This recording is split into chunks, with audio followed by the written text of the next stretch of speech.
Hello, good morning everyone. Welcome on my channel ACMA Hemant Kumar. Those who are watching my channel first time, I want to tell you I am a cost accountant. I am working as a cost accountant in manufacturing industry. So today is 9th of January, 9 January 2021. So this is my first video of 2021. Here I am sharing my working experience which I have gained in last 7-6 years. So here I just sharing my thoughts and my opinion about CMA and other professions. So welcome back on my channel once again. So today's my topic is about to CMA job means if you qualify or you are going to qualify or you are pursuing CMA, so what are the opportunity in future? So किस तरह की आपको job के लिए opportunity मिलती है after qualify this CMA course. मैं particularly specially about CMA ही बात करूँगा, not the chartered accountant, not the CS company secretary. तो आज बात करते हैं कि किस तरह की जॉब अपॉर्चुनिटी आपको मिलती है. तो अगर आप CMA क्वालिफाई कर लेते हैं सारे प्रोसीजर्स पूरे करके, training, modular training, after that you will appear final exam, then you will qualify.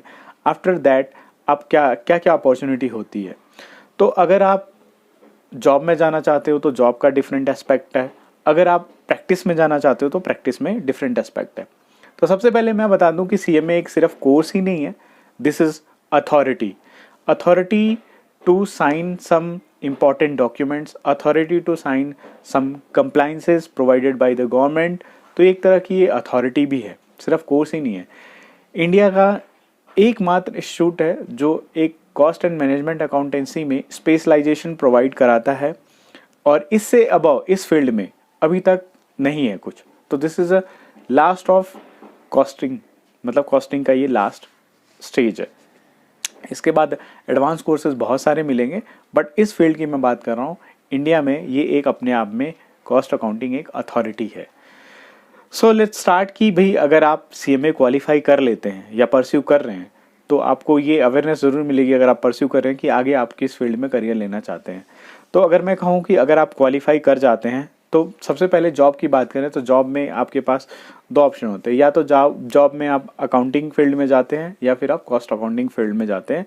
Manufacturing industry में दोनों, accounting as well as cost accounting. तो अगर आप नॉर्मल जॉब अकाउंटिंग करते हैं तो आप उसमें अकाउंटेंट बन सकते हैं और सीनियर अकाउंटेंट बन सकते हैं, आप अकाउंट्स हेड बन सकते हैं.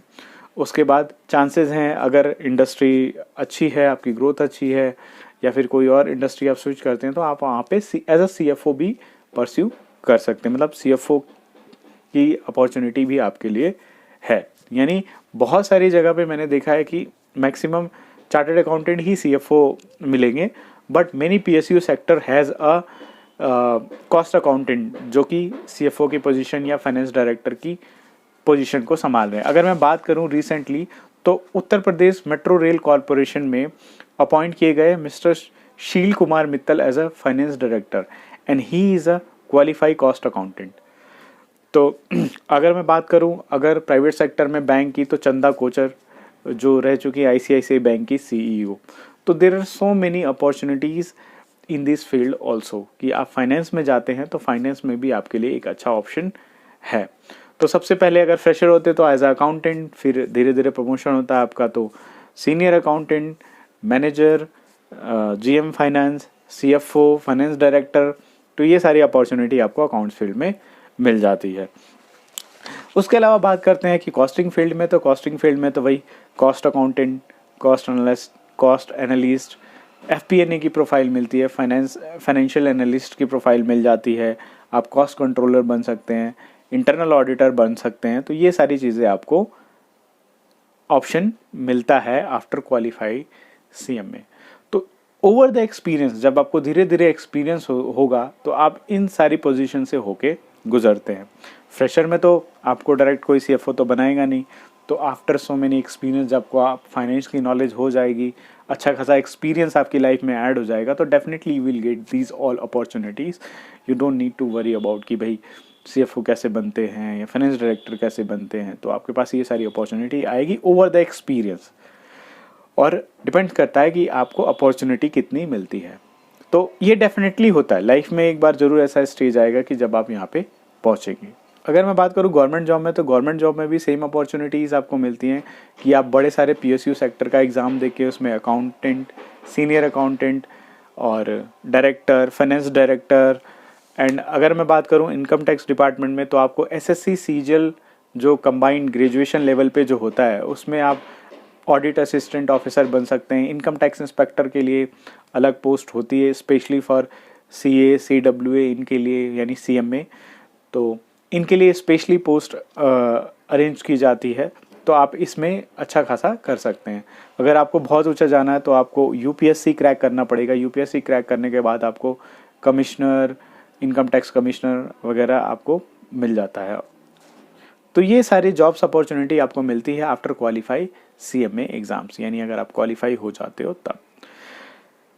अगर अच्छा, इसमें रिस्पॉन्सिबिलिटी क्या होती है अगर आप कॉस्ट अकाउंटिंग फील्ड में जाते हैं या कॉस्टिंग की जॉब करते हैं, कॉस्ट अकाउंटेंट बनते हैं और मैन्युफैक्चरिंग इंडस्ट्री में आपको अपॉर्चुनिटी मिलती है, तो मैन्युफैक्चरिंग इंडस्ट्री में किस तरह की रिस्पॉन्सिबिलिटी आपको फेस करने को मिलती है।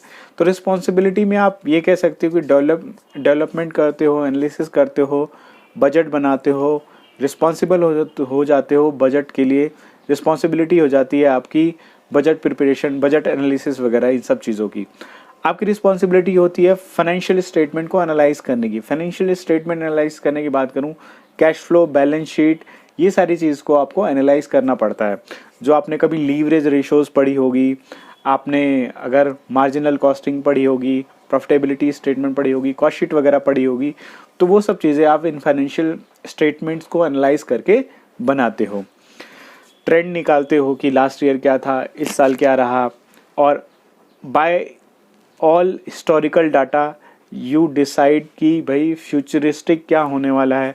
फोरकास्ट करते हो, सेल्स फोरकास्ट करते हो, प्रोडक्शन फोरकास्ट करते हो, उसकी कैलकुलेशन करते हो।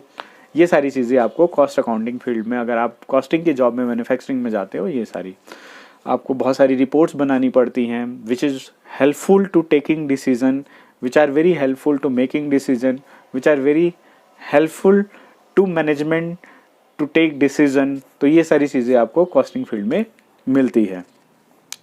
अब बात करते हैं इसके अलावा क्या है। इसके अलावा अगर आप सॉफ्टवेयर वगैरह में इंटरेस्टेड हो तो आप SAP में FICO मॉड्यूल, यानी FICO मॉड्यूल के इम्प्लीमेंटेशन में जा सकते हो, यानी फाइनेंशियल मॉड्यूल और कॉस्ट कंट्रोलिंग मॉड्यूल में आप जा सकते हो। इसमें भी बहुत अच्छा करियर है। Not only SAP, every ERP have a module, financial module होता है, कॉस्टिंग मॉड्यूल होता है, तो आप FICO मॉड्यूल में ईजिली इन सब चीज़ों में आप जा सकते हो, जो कि अभी के टाइम में बहुत अच्छा खासा करियर अपॉर्चुनिटी बना हुआ है। और बात करूँ तो आप डाटा एनालिस्ट भी बन सकते हो, डाटा को एनालाइज करते हैं। आपको अगर थोड़ा बहुत प्रोग्रामिंग की नॉलेज है तो आप इसमें भी जा सकते हो। अच्छे खासे ERP सॉफ्टवेयर और प्रोग्रामिंग थोड़ा बहुत क्या, एडवांस प्रोग्रामिंग सीख के you can go in data analysis also. Data scientist के नाम से भी आजकल जो आप लोगों ने सुना होगा, तो आप इसमें भी बहुत अच्छा खासा करियर बना सकते हो, जहाँ पे ह्यूज वॉल्यूम में डाटा को कंसोलिडेट किया जाता है, डाटा एनालिसिस की जाती है। लाइक अगर मैं बात करूँ बैंक में, MNCs में, बड़ी मैन्युफैक्चरिंग इंडस्ट्रीज़ में, वहाँ पे इन सब की नीड बहुत ज़्यादा होती है। और इस टाइम ये जो प्रोफेशन है डाटा साइंटिस्ट का, विच इज़ आगे आने वाले टाइम में बहुत बूम करेगा। तो ये एक बहुत अच्छी अपॉर्चुनिटी है कॉस्ट अकाउंटेंट्स के लिए, क्योंकि उनका काम ही एनालाइज करना होता है, एनालिसिस में बहुत ज़्यादा वो होता है। तो आप इस चीज़ को फोकस कर सकते हो। तो किस किस फील्ड में अपने आप को सुटेबल पाते हो, आप अपनी कैपेबिलिटी के अनुसार, अपनी जो कैपेबिलिटी है उसके अकॉर्डिंग, और अपना एरिया ऑफ इंटरेस्ट है उसके अकॉर्डिंग आप इस कोर्स को क्वालिफाई करने के बाद एक्सपीरियंस ले सकते हो।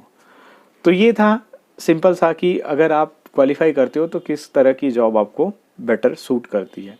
तो ब्लॉग अच्छा लगा हो तो please share, and those who are going to pursue और those who are pursuing, please share to them, ताकि उनको आगे जाके अपना करियर और जो जॉब का एरिया और जो उनके इंटरेस्ट लायक जो एरिया है वो चूज़ करने में ईजी मिले। Thank you so much.